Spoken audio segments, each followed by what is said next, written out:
श्री मुलायम सिंह यादव।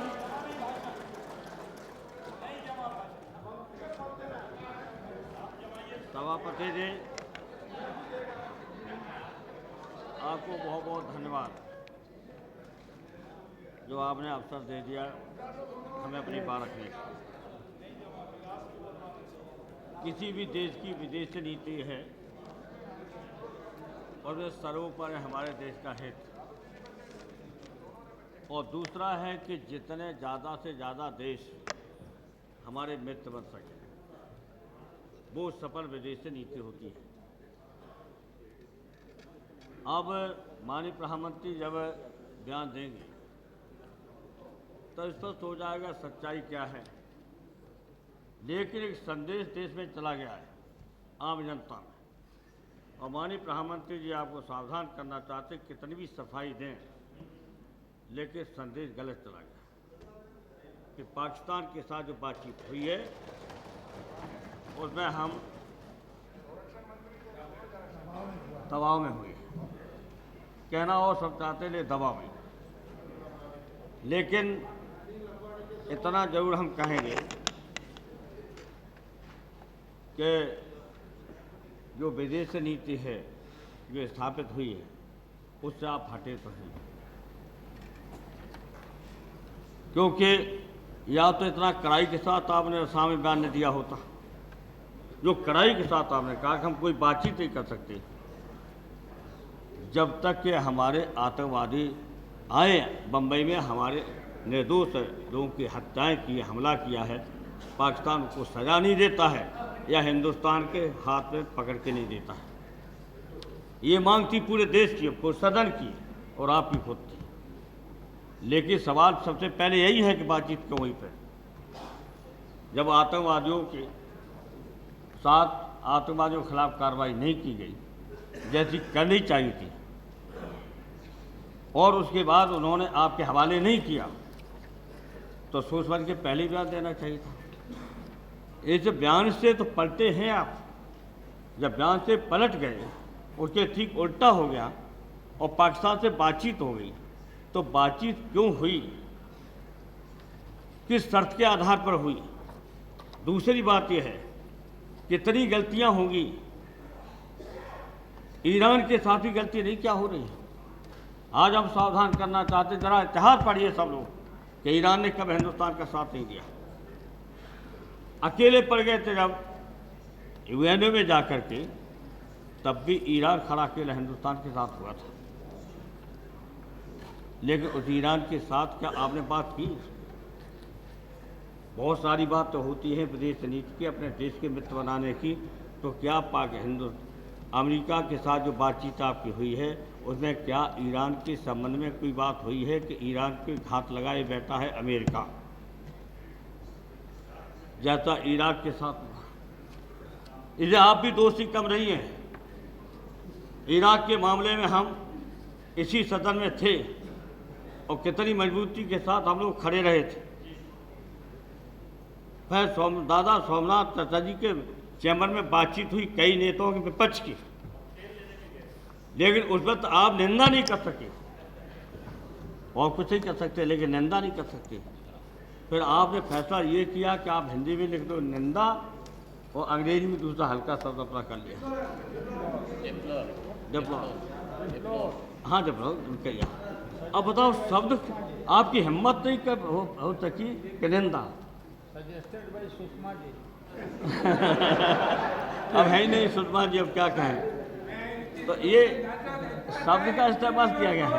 एक मिनट आप बैठिए। तो इसलिए ऐसा नहीं है कि विदेश नीति के चाहे तो उठ करके बोलना आवश्यक नहीं है हर एक का, लेकिन गलतियां हुई हैं। अब उन गलतियों को हम जरूर कहेंगे कि बार बार नहीं, क्योंकि गलती एक बहुत बड़ी हो चुकी, उस गलती को कुछ भी हो कैसा भी हो ताजगंज में बर्दाश्त नहीं कर सके।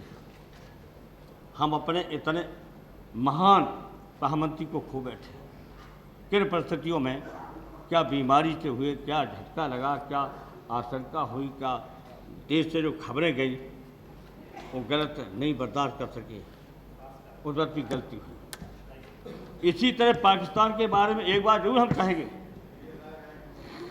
युद्ध होता है हिंदुस्तान जीतता है, और बातचीत होती है तो बातचीत में हिंदुस्तान हारता है। ये हम स्वीकार करते हैं। ये भी बातचीत जो हुई है उस बातचीत में हम जीते नहीं, बातचीत में हमको जीतना चाहिए, और बातचीत में हम अपने को पीछे रह गए। क्योंकि आप स्वयं जो विदेश से पिछली विदेश यात्रा में कह चुके थे, जो G8 की मीटिंग में दोहा राउंड को 2010 तक पूरा करने का अवसर देना हमारा घोषित नीति के खिलाफ है। जो हमारी नीति है जो है, और नीति के बारे में हम बार बार दोहराते हैं कि गुटनिरपेक्ष नीति से हम लोग हट रहे हैं।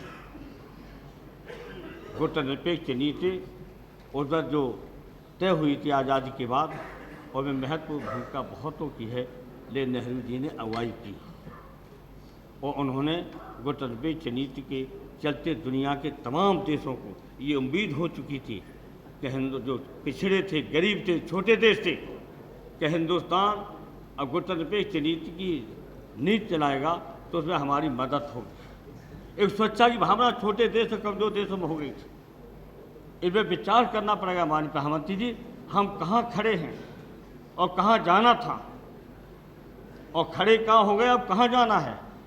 इसमें गंभीरता से आपको विचार करना पड़ेगा। हम ये जरूर जानते थे कि आपका बहुत अनुभव है विदेश नीति से, कई तरह से आपने विदेश नीति के बारे में काम किया है, विदेश मंत्री भी रहे हैं, और भी बहुत अनुभव है, उस पर हम नहीं जाना चाहते, लेकिन उस अनुभव के अनुसार कहीं न कहीं कमजोरी आपकी आई है। ये संदेश पूरे देश की जनता में कैसे आप ठीक कर पाएंगे, ये आपका काम है, इससे संतुष्ट हम भी नहीं। और इससे पहले जो हम कहना चाहेंगे, कमलनाथ जी ने और जैटली साहब का स्टैंड फिर भी सही था, ये मानना पड़ेगा। माननीय जसवंत सिंह जी का जो हो विदेश नीति के बारे में रहे, विदेश नीति हमारे साथ साथ थे, लेकिन जैटली साहब का और कमलनाथ जी ने जो स्टैंड लिया है वो स्टैंड नहीं ऐसा लिया गया है। विदेश मंत्री आप जाने क्यों स्टैंड नहीं लिया, क्या वजह थी, और बहुत लंबा नहीं हम बात देना चाहते। जो कमलनाथ जी ने अच्छा काम किया था, कमलनाथ ने किया था, और अरुण जेटली, दोनों, मैं दोनों की बात कह गए, अरुण जेटली और कमलनाथ जी का स्टैंड अच्छा था। और जब, लेकिन आपने भी एक स्टैंड नहीं लेने दिया।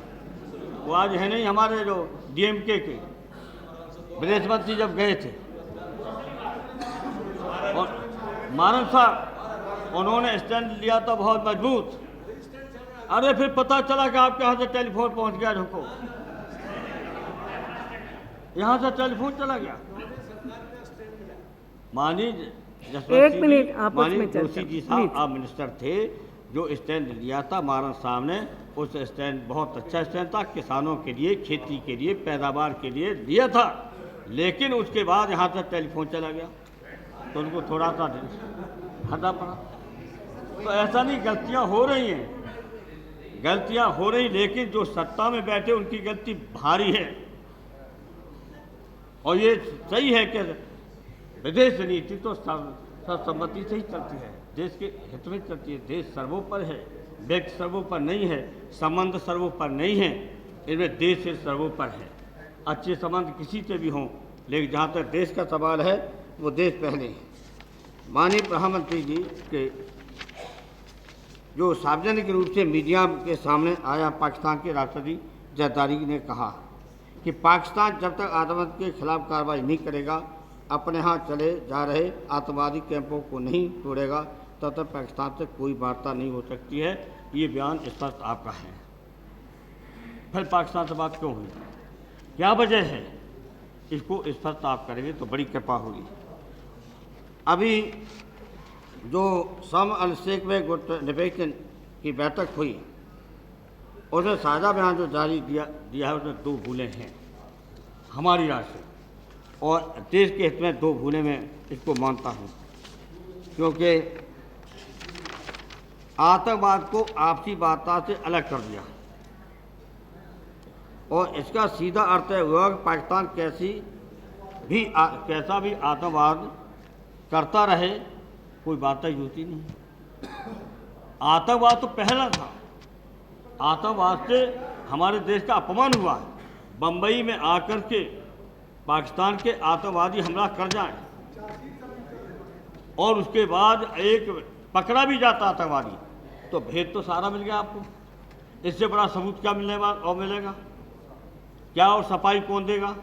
जब एक आतंकवादी पकड़ गया है तो सारा का सारा आपको पता चल गया होगा।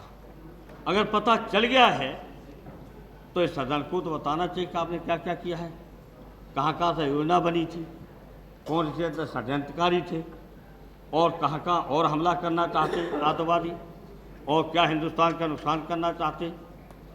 पार्लियामेंट पर हमला हो ही गया था, तो अब कहाँ हमला कर सकते। लेकिन आज मैं कहना चाहता हूँ कि पाकिस्तान अभी बाज नहीं आ रहा है। दोस्ती हम लोग जितने समाजवादी हैं वो सब पड़ोसी देशों से भी, अन्य देशों से दोस्ती चाहते हैं। दोस्ती होना चाहिए। पहले ही मैंने कह दिया, दोस्त ज़्यादा से ज़्यादा हो, विरोधी कम से कम हो, वही सफल राजनीति वो सफल विदेश नीति होती है। तो दोस्त कितने बने? हमने उस दिन भी कहा था, अभी दोस्ती आपकी दोस्त चीज़ अलग है, संबंध अलग है, ये ध्यान रखना। अभी दोस्त आपके पड़ोसी देश में कौन है बताओ, ये बता देना चाहिए। आज बताएं आप कि हमारा दोस्त कौन कौन पड़ोस में है। पाकिस्तान तो होने सवाल नहीं, चीन आपका दोस्त है नहीं, और हमारा असली देश नेपाल, वो भी तो कि मैं अभी नेपाल गए थे 4 दिन के लिए। नेपाल पूरी तरह जनता आपके साथ है, लेकिन आपका दोस्त नहीं बन पा रहा। लंका बुरे दिनों में 1962 की लड़ाई में अगर कोई दुनिया में खड़ा हुआ था तो लंका खड़ा हो गया था हिंदुस्तान के साथ। क्या लंका आपका दोस्त है? दोस्त नहीं है। संबंध अच्छे हो सकते, फिर भेद कर लेना सभापति महोदय। दोस्त आज मैं ये कह सकता हूँ, दुनिया में कोई जो दोस्त हो उसका नाम आज प्रधानमंत्री जी या विदेश मंत्री जो यहाँ ले दें, जिससे देश की जनता समझे, हम भी तो समझें।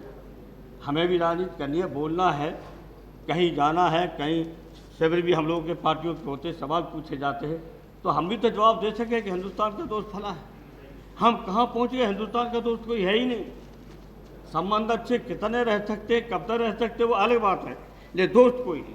तो पहले हम कहेंगे विदेश नीति सफल बनाने के लिए ज़्यादा से ज़्यादा दोस्त बनाइए। और दोस्त तो हिंदुस्तान अब नहीं बना पाएगा तो कब बनाएगा? अब तो बहुत इंदिरा जी का उस वक्त जो बेड़ा के बारे में अमेरिका ने धमकी दी थी, उस वक्त इंदिरा जी ने कितनी धमकी के सामने झुकी थी, मना कर दिया था। तब तो इतना हिंदुस्तान मजबूत भी नहीं था। आज तो हिंदुस्तान इतना मजबूत है, हर तरह से मजबूत है। उस समय से 1971 से ज़्यादा मजबूत है, कई गुना मजबूत है। तो आज हिम्मत क्यों नहीं? इच्छा शक्ति, संकल्प शक्ति और साहस। माननीय प्रधानमंत्री जी, 3 चाहिए। देश का सम्मान और स्वाभिमान बचाना है, मजबूत करना है, तो इच्छा शक्ति, संकल्प शक्ति और साहस 3 होना अनिवार्य है। इनमें हमें एक भी नहीं दिखाई दे रहा। संकल्प वो भी हट गया, इच्छा शक्ति अभी दिखाई नहीं दे रही अभी तक, और साहस के साथ पाकिस्तान हमको परेशान कर ले। हम पाकिस्तान से दोस्ती चाहते हैं, बहुत भाई है, छोटा, ये मान तक चलते समाजवादी लोग, लेकिन पाकिस्तान कितनी हिम्मत पड़ती है। हम कई गुना ज़्यादा है, उससे बड़े हैं, फौज भी ज़्यादा, टेक्नोलॉजी भी ज़्यादा, उससे आर्थिक स्थिति भी अच्छी है, और वो आके बम्बई में हमला कर दे, आपकी पार्लियामेंट पर हमला कर दे, जहाँ चाहता हमला कर दे। इतनी हिम्मत करता है, वजह क्या है? कारगिल कब्जा कर ले जाके, और 1 साल पहले बैठ जाए जा करके, पूरा खाना पीना का इंतजाम कर ले, सब इंतजाम कर ले। आपका डर क्यों नहीं है? हमला करने में, आपसे दुश्मनी करने में, शत्रुता करने में पड़ोसी देशों की हिम्मत क्यों पड़ रही है? क्यों हिम्मत नहीं हो रही? क्यों नहीं डरते हैं? ये तो मैंने बता दिया 3 से कारण। संकल्प शक्ति देश की, इच्छा शक्ति और साहस, ये 3 पे विचार आपको करना पड़ेगा। विचार नहीं करना पड़ा, ये करना ही पड़ेगा, ये देश के हित में। जहाँ तक साझा हस्ताक्षर का सवाल है। ये सही है कि कुछ भी हो, सारी दुनिया में इस चर्चा से पाकिस्तान को लाभ हुआ, हिंदुस्तान को नुकसान हुआ, जो चर्चा है। अब अगर विपक्ष को विश्वास नहीं लेंगे, आपको तो पता ही है, सब पता है कि उस वक्त तक कितना आपके सामने आया था दुनिया में प्रचार करने के लिए। बांग्लादेश और पाकिस्तान का जब बंटवारा हुआ है तो दुनिया में किसको भेजा गया था? हिंदुस्तान का पक्ष रखने के लिए किसको भेजा गया था पता है? जयप्रकाश जी को। जयप्रकाश जी को दुनिया में भेजा गया था, विश्व में भेजा गया था कि इतना बांग्लादेश के लोग आ रहे हैं, शरणार्थी आ रहे हैं, हम कहाँ से खाना दें, कहाँ से ठहराएं। और पूरे दुनिया के अंदर हिंदुस्तान का पक्ष रखा था जयप्रकाश जी ने। और जयप्रकाश जी हमारी बहुत मतभेद और हमें बहुत परेशान किया, इमरजेंसी भी लागू की, सब कुछ इंदिरा जी ने किया। लेकिन इस मामले में तारीफ करता हूँ, याद करता हूँ कि एक मामले में कोई जवाब नहीं था इंदिरा जी का। जयप्रकाश जी को भेजा था कि जाओ हमारे पक्ष में वातावरण बनाओ जाओ। जयप्रकाश जी ने सारी दुनिया में वातावरण बना करके तब हमला किया था इंदिरा जी। तब बांग्लादेश पाकिस्तान कब टूटा, और वो टूटा है तो आप क्यों भूल रहे हो? क्या पाकिस्तान भूल जाएगा? आपने पाकिस्तान के टुकड़े कर दिए हैं, और टुकड़े करने के बाद पाकिस्तान कभी नहीं भूल सकता है। और अगर आप दोस्त बन जाए आपका, तो फिर हम आपको मालाएं पहना देंगे तुरंत। हाँ, ये सही है, ये देश का सवाल है। माला कोई वैसे नहीं कह रहे माला पहना देंगे, देश के सवाल। राजनीति तो होती रहेगी, लेकिन राजनीति में नाम किसका रहेगा? जो बड़ा काम करके जाएगा, चमत्कारी काम करके जाएगा। वही अब इतना आपको ठीक है। अब आप कह देते आपने समर्थन दिया, समर्थन तो आपकी वजह से दिया। बार बार हमसे अब लड़ रहे थे, है नहीं अभी है नहीं बहन। आज मुझसे बहुत लड़ गई, इतना लड़ गई, कहा आपने समर्थन दे दिया। मैं समर्थन तो अब भी दे दें, सरकार आप गिराओगे तो दे देंगे, सरकार नहीं गिरने देंगे। लेकिन अपने सिद्धांतों नीतियों से मैंने कोई समझौता नहीं किया है। अगर आप नीतियां बदल देते तो स्थिति ऐसे नहीं होती। अब आपके अभी सुन लिया, मंदिर मस्जिद, कहाँ भूख है, कहाँ रोजगार है, कहाँ खेती है, कहाँ किसान है, क्या व्यापार धंधा है, क्या ये रणनीति हो रही, क्या विदेश नीति की चर्चा हो रही है, हिंदुस्तान कहाँ है? अब आपको मंदिर मस्जिद अभी तक दिखाई देता है। कौन पूछता मंदिर मस्जिद आपको? और मंदिर मस्जिद का हमारा आपका टकराव हुआ हो तो तमाशगीन थे, यहाँ तमाशगीन बैठे थे सब, यहाँ रखना के दिन तमाशगीन थे, लड़ रहे थे। हम वो जोशी जी, हम तो लड़ ही रहे थे। वो दिन तो हम जानते हैं, वो दिन मैं इसलिए जानता हूँ कि 11 दिन मुझे 1 घंटा भी सोने दिया, तब मस्जिद की हिफाजत कर पाए थे, तब कर पाए थे। लेकिन आपका मंदिर मस्जिद से हट ही नहीं रहे। और यहाँ इच्छा शक्ति, दृढ़ शक्ति है नहीं। क्या है? हमारी सेना मजबूत, हमारी खेती मजबूत, हमारा सब कुछ मजबूत। और मैं सराहना करता हूँ कम से कम, और लोगों तो इधर से उधर हो रहे। एक पंजाब तो शांतिपूर्ण तरीके से, कहीं पंजाब तो एक अच्छा सा रोल अदा कर रहा है सीमाओं पर।